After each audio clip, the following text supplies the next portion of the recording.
Good afternoon, everyone. Can I request everybody to put their phone on silent mode? Welcome to the Health Ministry's briefing on COVID-19 this afternoon.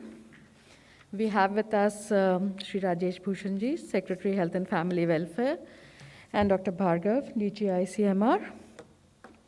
Secretary Health will give us a brief on the latest update on COVID-19, followed by some remarks from Dr. Bhargav, and then we'll take some questions. Over to you, sir. Thank you. Namaskar.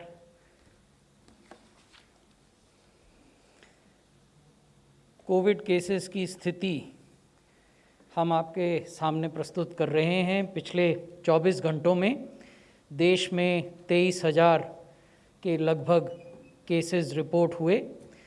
ये लगातार जो गिरावट का trend है वो अभी बना हुआ है और ऑलमोस्ट 60% ये जो कुल मामले रिपोर्ट हुए पिछले सप्ताह, उसमें से 60% मामले केरल से रिपोर्ट हुए। हालांकि केरल में जो एब्सोल्यूट नंबर है केसेस का वो नीचे आ रहा है, वहाँ भी डिक्लाइनिंग ट्रेंड है, but Kerala still contributes A substantial number of total cases in the country.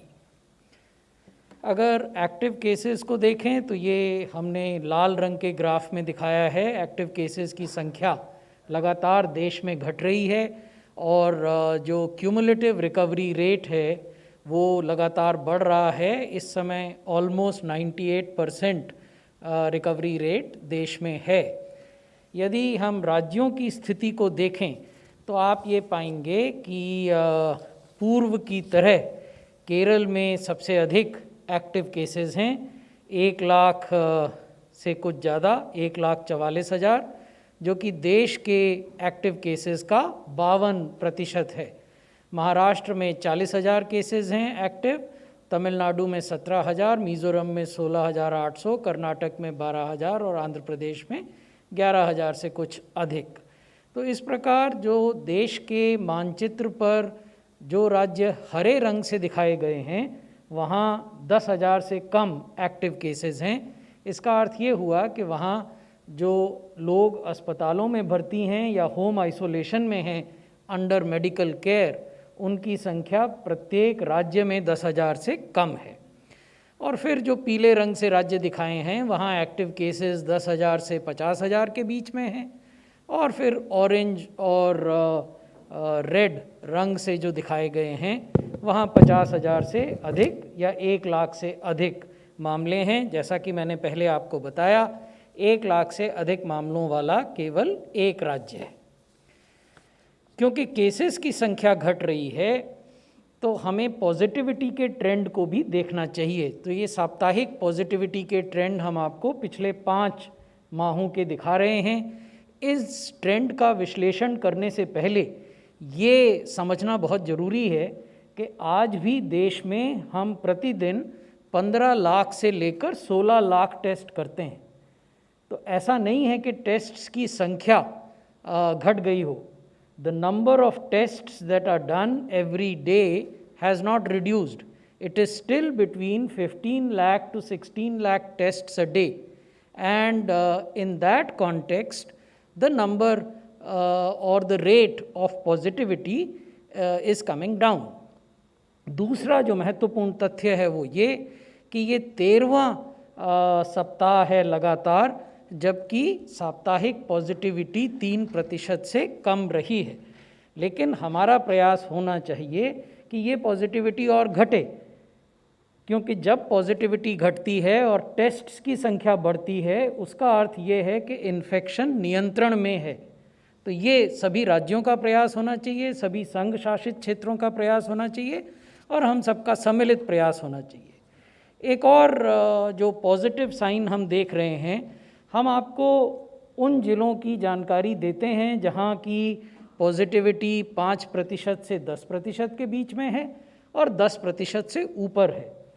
पिछले सप्ताह तक ऐसे जिलों की संख्या 60 से लेकर 66 के बीच में होती थी। The number of districts where positivity is more than 5% and more than 10% used to be between 60 to 66%, 60 to 66 in numbers. That number has come down and today it is 48.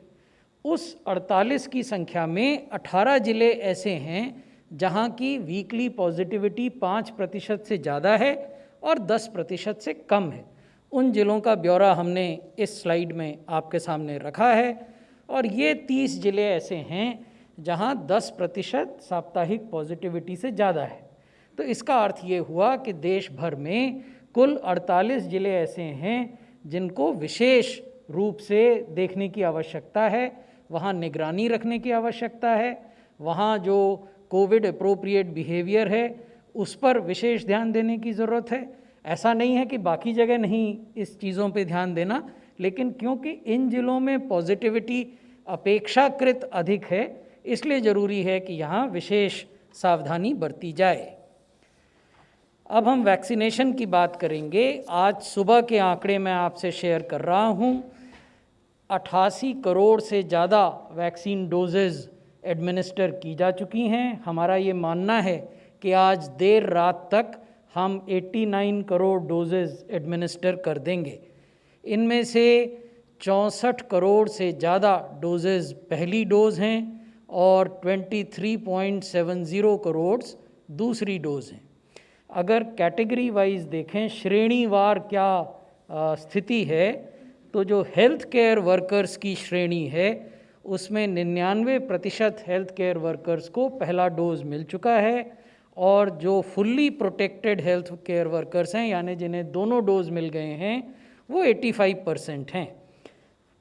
Front line workers को देखें तो 100% लोगों को पहला dose मिला है और 82% front line workers ऐसे हैं जिन्हें दोनों डोज प्राप्त हो गए हैं। 18 बरस से ऊपर की जनसंख्या में 69%, this is a very significant number, 69% of the population that is more than 18 plus in our country has received at least one shot of the vaccine और 25% जनसंख्या ऐसी है जिसको कि दोनों वैक्सीन के डोजेस प्राप्त हो गए हैं। अब हम आपको राज्यों की स्थिति देश के नक्शे पे दिखाना चाहेंगे। तो 6 राज्य और संघ शासित क्षेत्र ऐसे हैं जिन्हें कि 100% जिन्होंने पहला डोज का कवरेज किया है। उसके बाद 10 राज्य और यूटीज़ ऐसे हैं जिन्होंने कि पहला डोज 80% से अधिक लोगों को दिया है। 15 राज्य और यूटीज़ ऐसे हैं जिन्होंने कि पहला डोज 60 से 80% लोगों के बीच में दिया है और 7 राज्य और यूटीज़ ऐसे हैं जिन्होंने अभी भी पहला डोज 60%, 60% से कम लोगों को दिया है। जो राष्ट्रीय औसत है, जैसा मैंने अभी आपको बताया, वो 69% है फर्स्ट डोज कवरेज का। ये हम पहले भी आपको दिखाते रहे हैं। ये वो राज्य और संघ शासित क्षेत्र हैं जहां 18 से अधिक की जनसंख्या को 100% लोगों को पहला डोज दिया जा चुका है। लक्षद्वीप, चंडीगढ़, गोवा, हिमाचल प्रदेश, अंडमान एंड निकोबार आइलैंड्स और सिक्किम। उसी प्रकार ऐसे राज्य और संघ शासित क्षेत्र जहां की 85% से ज़्यादा लोगों को पहला डोज दिया गया है, 18 से अधिक आयु के लोगों को, उसमें दादरा और नगर हवेली, केरला, लद्दाख, उत्तराखंड, मध्य प्रदेश और गुजरात ये राज्य हैं।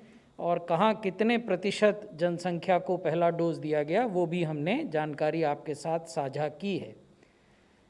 Vaccination by gender and by locale, ये भी एक महत्वपूर्ण मुद्दा है जिस पर समय समय पर विमर्श होता है। जो हमारे कोविड टीकाकरण केंद्र शहरी क्षेत्रों में स्थित हैं, वहाँ कुल टीकाकरण का 35% वहाँ हुआ है और जो कोविड टीकाकरण केंद्र ग्रामीण क्षेत्रों में हैं वहाँ कुल टीकाकरण का 64% हुआ है। यानी रूरल एरियाज़ में टीकाकरण का जो प्रतिशत है वो शहरी क्षेत्रों से अधिक है और वो हमारी जो जनसंख्या का बंटवारा है शहरों और ग्रामीण क्षेत्रों के बीच लगभग उसके अनुरूप भी है। उसी प्रकार अगर महिला और पुरुष बेनिफिशरीज़ को देखें तो 52% से कुछ अधिक टीकाकरण जो पुरुष बेनिफिशरीज़ हैं उनके लिए, और 47.9, इसको आप 48% मान सकते हैं, ये महिला बेनिफिशरीज़ के लिए है। अदर जेंडर का टीकाकरण का भी आंकड़ा हमने आपके साथ शेयर किया है। क्योंकि टीकाकरण की रफ्तार बढ़ रही है, टीकाकरण का कवरेज बढ़ रहा है, इसलिए आप देखेंगे कि प्रतिदिन जो औसत टीकाकरण होता है उसका नंबर भी बढ़ रहा है। मई महीने में हम लगभग 19 लाख टीके एक दिन में औसतन लगाते थे। सितंबर में अभी तक हमने एक दिन में 79 लाख टीके औसतन लगाए हैं, तो ये अपने आप में एक भारी वृद्धि है। उसी प्रकार अगर आप एब्सोल्यूट डोजेज़ देखें जो कि एडमिनिस्टर की गई, तो मई महीने में 6 करोड़ डोज एडमिनिस्टर हुई थी। अब हमने लगभग उसका 4 गुना ज़्यादा डोजेज़ 23 करोड़ सितंबर महीने में एडमिनिस्टर की हैं, और सितंबर का अभी एक दिन बाकी है। तो भविष्य में आगे जाते हुए हमारा क्या अनुरोध है, क्योंकि त्यौहार आ रहे हैं, त्यौहार के अवसर पर भीड़ भाड़ होने की संभावना है, इसलिए हम फिर से अनुरोध कर रहे हैं आपके माध्यम से कि भीड़ भाड़ से बचना चाहिए, 2 गज की दूरी बना के रखनी चाहिए, और मास्क को प्रॉपरली पहनना चाहिए। हम ये भी कह रहे हैं कि त्यौहार समझदारी से मनाएं, क्योंकि यदि आप ही सुरक्षित नहीं हैं, आपके परिवार के सदस्य सुरक्षित नहीं हैं, तो फिर त्यौहार का औचित्य समाप्त हो जाता है। इसलिए त्यौहार ज़रूर मनाएं, लेकिन त्यौहार कोविड एप्रोप्रिएट तरीके से मनाएं, घर के भीतर मनाएं जहाँ तक संभव हो सके, और जो हम बार बार कहते हैं कि 2 गज की दूरी बना कर रखें, मास्क पहनें, हाथ को या तो सैनिटाइज़र से या साबुन से का इस्तेमाल करके धोएं, तो ये सब काम भी करने चाहिए। हमने पिछली बार आपको बताया था कि स्वास्थ्य मंत्रालय ने सभी राज्यों के लिए एक एडवाइज़री जारी की है 21 सितंबर को। उसके बाद गृह मंत्रालय ने भी 28 सितंबर को एक एडवाइज़री जारी की है सभी राज्यों के लिए, जिसमें ये कहा गया है कि ऐसे इलाके जो कंटेनमेंट जोन के रूप में नोटिफाई किए गए हैं, या ऐसे ज़िले जहां 5% से ज़्यादा पॉजिटिविटी है, उनके आंकड़े हमने अभी आपके साथ साझा किए थे, वहां मास गैदरिंग अवॉइड किए जाने चाहिए। हमने ये भी कहा है कि पहले से अगर आप कोई आयोजन कर रहे हैं, कोई एग्जीबिशन कर रहे हैं, कोई और चीज़ें कर रहे हैं, तो उसके लिए एडवांस परमिशन की व्यवस्था होनी चाहिए, जिसमें कि कितने लोग वहाँ जुटेंगे ये संख्या पहले से बताई जानी चाहिए, और ये स्थानीय कॉन्टेक्स्ट पर आधारित हो सकती है, और ये विशेष रूप से ऐसे ज़िलों में किया जाना है जहाँ पॉजिटिविटी रेट 5% और उससे कम है। तो 5% से अधिक वाले ज़िलों में क्या करना है, ये भी हम परामर्श दे रहे हैं। 5% से कम पॉजिटिविटी वाले ज़िलों में क्या करना है, ये परामर्श भी हमने राज्यों के साथ शेयर किया है। हम ये भी कह रहे हैं कि जब भी राज्य सरकारें कोई रिलैक्सेशन देती हैं या कोई रिस्ट्रिक्शन लगाती हैं, तो ये एक डायनेमिक प्रक्रिया होनी चाहिए, और ये जो साप्ताहिक केस पॉजिटिविटी है, वीकली केस पॉजिटिविटी, उसके आधार पर ऐसे निर्णय लिए जाने चाहिए। हमारा ये भी अनुरोध है कि यदि कोई ट्रैवल अनावश्यक है तो वो आप न करें, और यथासंभव आप अपने परिवार और अपने मित्रों के साथ जो भी त्यौहार मनाना है उसको ऑनलाइन मनाएं, छोटे ग्रुप्स में मनाएं, कोविड अप्रोप्रिएट बिहेवियर का पालन करते हुए मनाएं। धन्यवाद। Doctor Bhargava. Thank you, sir. I think you have emphasized what I am going to emphasize further. Basically, two things: festivities and travel. So we know that festivities are on the horizon, and people are planning to travel linked with festivals or holidays. So increased population density in any area associated with travel increases the chances of infection to tourists, to local population as well as travelers. So it will be prudent to avoid non-essential travel. So I emphasize prudent to avoid non-essential travel and observe festivity. Observe festivity, but at low key. So all festivities, please observe them, but at very low key, at least this year. So I will just stop this here and happy to answer questions. Floor is open for question. Okay, we can start with Runjhun.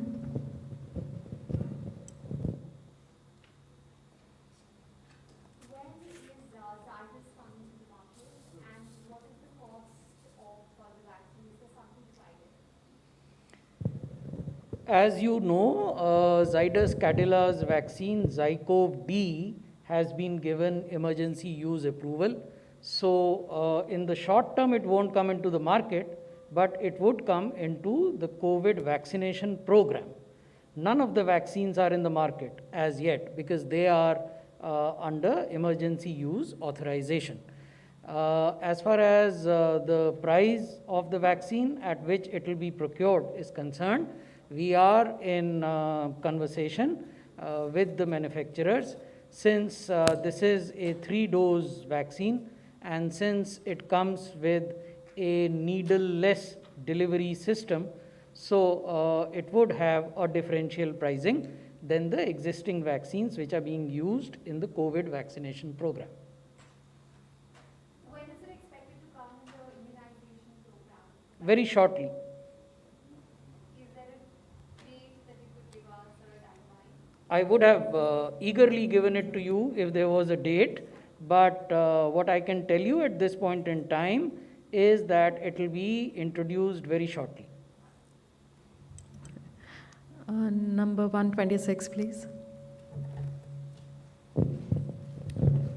Sir 2 दिन बाद 2 अक्टूबर है, तो 2 अक्टूबर को लेकर कुछ vaccination या कुछ केंद्र सरकार की तरफ से योजना है कि ज़्यादा से ज़्यादा लोगों को वैक्सीन दी जाए या अवेयरनेस प्रोग्राम किया जाए? वैक्सीनेशन का कार्यक्रम 16 जनवरी से हमारे देश में प्रारंभ हुआ था और हमने ये कहा था जो राष्ट्रीय कोविड वैक्सीनेशन कार्यक्रम का डॉक्यूमेंट है और पॉलिसी का डॉक्यूमेंट है कि सरकार का उद्देश्य है कि कम से कम समय में सेफ तरीके से देश की एडल्ट जनसंख्या को वैक्सीन दी जा सके। यही हमारा उद्देश्य रहा है।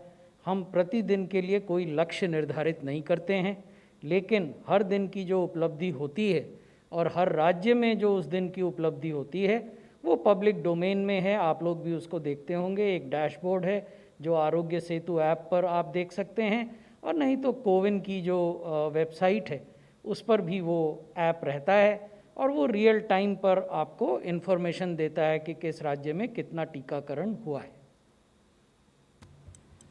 Number 18. Sir, when it is expected Covaxin to get WHO EUL? And my second question is from Dr. Bhargava. Sir, are we doing some kind of DNA vaccine research on dengue vaccine? So first, Bhargav Saab can answer the dengue question. See, dengue vaccine, dengue vaccine is a very important agenda. We are looking at it very carefully. There are certain dengue strains which have been licensed to several companies in India. We are working very closely with them to do the trials. Many of these companies have done their phase 1 trial outside of the country. We are planning to do the more rigorous trials very soon with these dengue vaccines. In terms of the Covaxin clearance, we know that scientific data, public health considerations, and international health requirements are all considered, on which the clearance is given by WHO.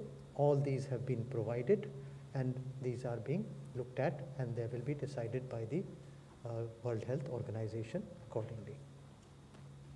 Would you like to add? No, you have already answered the question. 106. Sir, India did the 2.5 crore record vaccinations on the Prime Minister's birthday. But it seems in some states, dead people were given the vaccine, in some others, pending data entry added to the numbers. Did the Health Ministry look into these allegations, and what was the outcome? I would be a bit more specific. Your question was generic. The allegation of delayed data entry was made in respect of Bihar. We got it checked and we found it to be absolutely baseless. Bihar, on an average, inoculates 3 to 5 lakh people a day. To expect that you would inoculate 5 lakh people a day but will not give them digital certificate, they will not receive SMS, you will not upload that data, would be something totally unrealistic. So we got it checked in detail and we found that this report was absolutely baseless. We asked the requisite channels and media houses who had done this story if they could share specific details of villages and names of people, and we are still waiting for those details. As far as dead people are concerned, that was an instance in the case of Madhya Pradesh, and we found that the registration was done when the person was alive and on the date when the person was supposed to come for vaccination. Unfortunately, the person died, and there was an inadvertent error by the vaccinator in pressing the what do you call it, the button in front of that name. So therefore, that error happened, which has subsequently been corrected.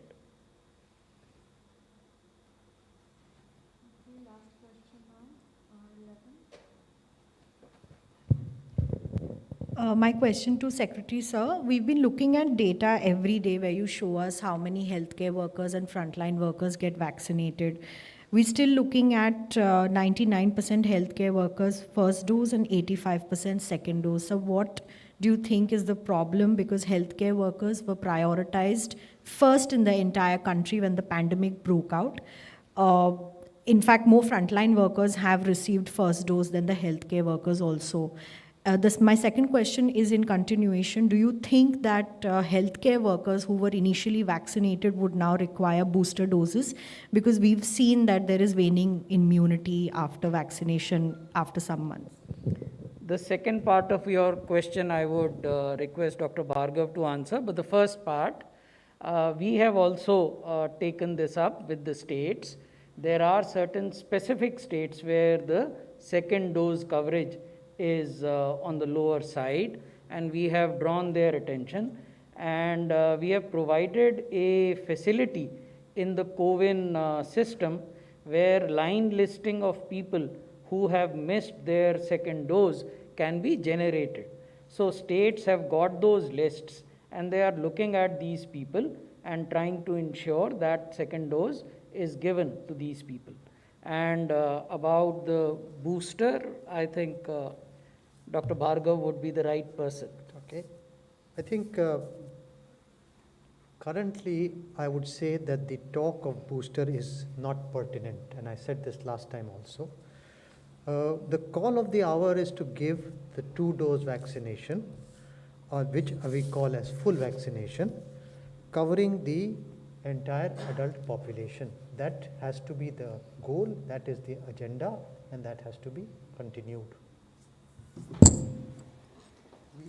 Just add one more point. We have had some studies in India where, including Bangalore, from some hospital where they have looked at the antibodies, and they have found that antibodies are persisting for much longer. More than 95% of the antibodies persist for up to a year. Therefore, the talk of booster dose is not pertinent at the moment. Thank you so much.